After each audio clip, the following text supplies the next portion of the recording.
ওকে পোলাপান, আজকে আমরা দেখবো যে একটা ডিসি সার্কিটে কিভাবে ভোল্টেজ ডিভিশন অ্যাপ্লাই করা হয়। সো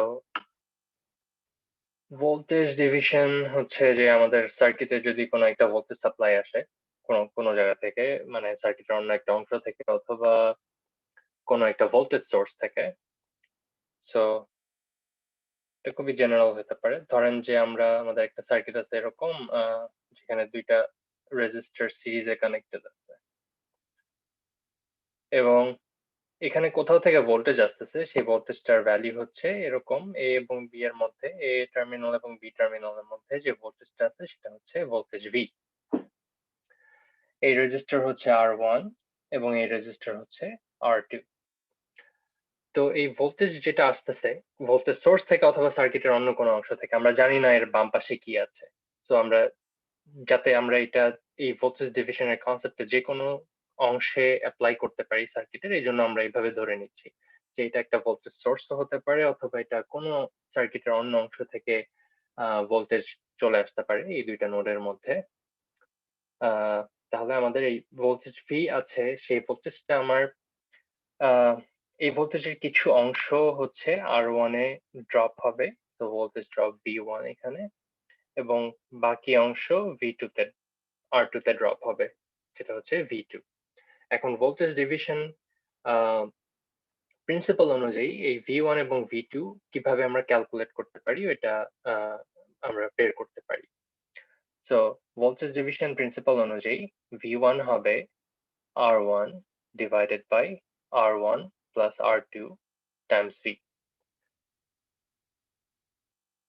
এবং V2 হবে R2 divided by R1 plus R2 times V। তো খুবই সিম্পল। তো যেই রেজিস্টার ভোল্টেজটা কনসিডার করব সেই রেজিস্টারটা হবে হচ্ছে ফ্র্যাকশনের উপরে, এবং যে তাদের সামেশন, সিরিজে যতগুলো রেজিস্টার আছে তার সামেশনটা হবে নিচে। তো একইভাবে আমরা যদি আরেকটা সার্কিটের অংশ দেখি যেখানে আমাদের তিনটা রেজিস্টার আছে, জাস্ট এক্সাম্পলটা একটু এনহ্যান্স করার জন্য এটা ইউজ করতেছি। এ এবং বি এর মধ্যে যদি ভোল্টেজ থাকে ভি, তাহলে ধরি এটা R1, এটা R2 এবং এটা R3। তাহলে এখানে V1 পাবো, এখানে V2 পাবো এবং এখানে পাবো V3, এবং V1 হবে R1 divided by summation of all the resistance in the series circuit. So এটা হবে R1 plus R2 plus R3 times V. V2 হবে R2 divided by R1 plus R2 plus R3 times V, এবং V3 হবে R3 divided by R1 plus R2 plus R3 times V. Simple. তো আমরা যদি একটা example দেখতে চাই, সেটা আমরা কুইকলি দেখতে পারি। এখানে যদি ধরি এখানে 10 ভোল্ট আসলো এবং আমার রেজিস্টার এখানে হচ্ছে 4 ওহম, এবং এখানে হচ্ছে 6 ওহম। এটা হচ্ছে R1 এবং উপরেরটা হচ্ছে R1, নিচেরটা হচ্ছে R2। তাহলে আমার V1 যেটা হচ্ছে এখানে ভোল্টেজটা V1, তো সাইনগুলো আমি অ্যাপ্রোপ্রিয়েটলি দিচ্ছি যাতে মানে এখানে ভোল্টেজ ড্রপ, কারেন্ট এদিকে গেলে এইভাবে ভোল্টেজ ড্রপটা হবে। এটা হচ্ছে V1 এবং এটা হচ্ছে V2। V1 হবে R1 divided by R1 plus R2 times V.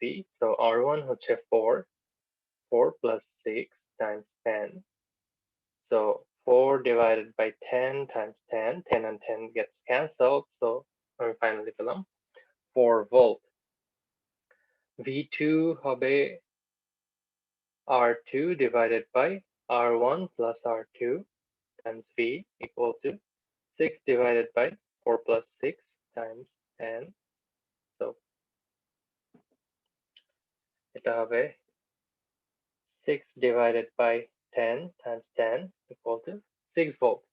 So বের হয়ে গেল। আমরা ভোল্টেজ ডিভিশন অ্যাপ্লাই করে দেখলাম যে কিভাবে একটা সার্কিটে বিভিন্ন রেজিস্টারের মধ্যে ইন্ডিভিজুয়াল ভোল্টেজ ড্রপ বের করা যায়। তো আরেকটু কমপ্লিকেটেড এক্সাম্পল যদি দেখতে চাই, ঠিক কমপ্লিকেটেড না, মানে এটারই অন্য একটা ভার্সন যদি আমরা চিন্তা করি, এরকম যদি একটা সার্কিট চিন্তা করি।